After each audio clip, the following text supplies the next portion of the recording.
Down day today. It's all right. I've had a couple good, several, maybe 5 or 6. I don't know. I have to look at the chart. Up days, so green days. So having a red day is not the worst thing in the world, especially if you're still learning and developing skills and sharpening those skills. So for me, yeah, I learned quite a bit today, and I was able to recover. I was down a lot more, and then I didn't quit. Um, and so I was able to recover some of that back. But then the trading window ended for me, for my system, in the morning breakout style. So it just ended up being a down day. Not as bad as it could have been though. So that was good. Let's take a look and check out some weirdness here.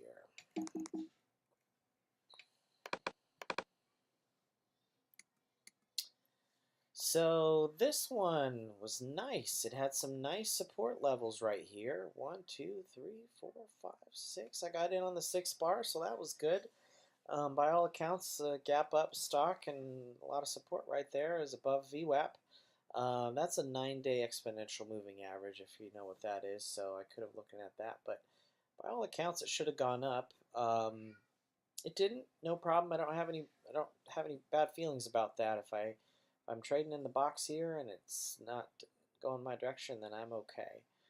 The only thing maybe could be said is that there's hole numbers, respect the holes and the halves, and this was definitely right on that 43 hole number, so maybe that was going to go. So, it didn't go. Can't win them all. This one I liked because I felt like there was a lot of support right there, and it was a gap up stop. And 1, 2, 3, 4, 5. So I got on the 6 bar. So again, that was pretty good. I got knocked out right away, and that was because I set my stop loss too close. I just set it too close to breathe. I didn't give it enough room to breathe, to wiggle, and it did. It wiggled me out in the same bar. So I was like, shit, I still like it. So it actually went down. So I went ahead and bought in again, and then it stayed pretty flatline for a while, and it was 50-50. Is it going to go above VWAP or is it not? In this case, it didn't, and I got knocked out, and that's what happens. Here, yeah, I got in right here. There's 1, 2, 3 on that 4th bar I was in. There was a lot of support. It basically stayed there. Took a little dippity dip, knocked me out. Not too bad there. It didn't do anything anyway, so I didn't really miss anything, but it was a lot of support level on a gap up stock, so that could have gone my direction nicely. This one was a winner for me. I felt like there was 1, 2, 3, 4, nice 4 bars of support and get into the 5th one. And so I got in, and it whipped down there with a tail and knocked me out. But I still liked it, so I got in on the next bar. Again, that's the other green triangle. And then it went right up, and then went right up, and I got out there, and then this happened so fast it blew through my stop loss. So that was kind of a lesson, but you can see it looks like it was right down on that average. So this thing fell so fast I didn't quite sell where I wanted to sell, but it was profitable. It just wasn't as profitable as it could have been. So I got out half there, and I got out half there. Um, and let's see. Uh, yeah, so that was profitable. SPPI and Twitter. New. Yeah, it looks like I lost $7 in the end. Jeez. So SPPI had a lot of percent change, and I liked that. It's kind of weird that there's not enough volume there, and then even with this volume, it wasn't really doing anything good right there.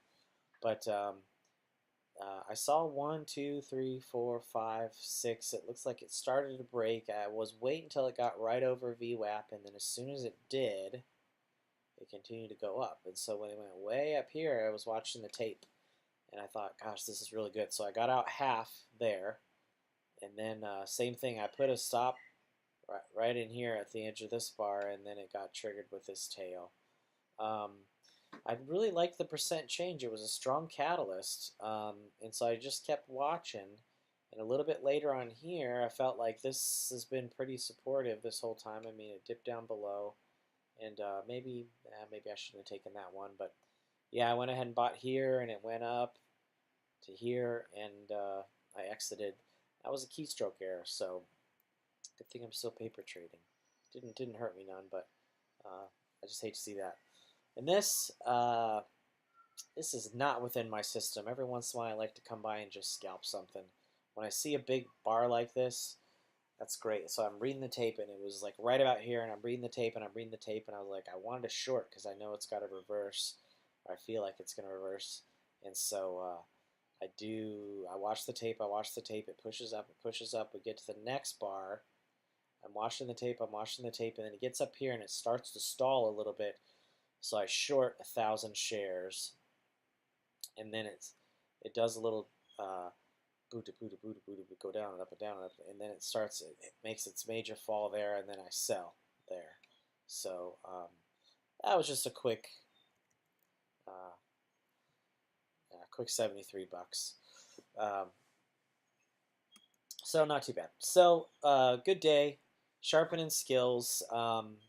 In my trade group, there were people who saw things that I didn't, and even when I asked them to point them out, they weren't even things that I would have, even with all the lines and everything and the arrows and stuff. I just wouldn't even made that trade. I wouldn't even seen it. So even after it's pointed out, it still didn't kind of fit my little box. So I don't know if I'm too robotic and I'm looking for the things to be too square, I guess. The lines, I guess the lines were the lines of support or resistance were a little sloppy for my eye right now, but um, down 130 for the day, not a big loss. So good to go.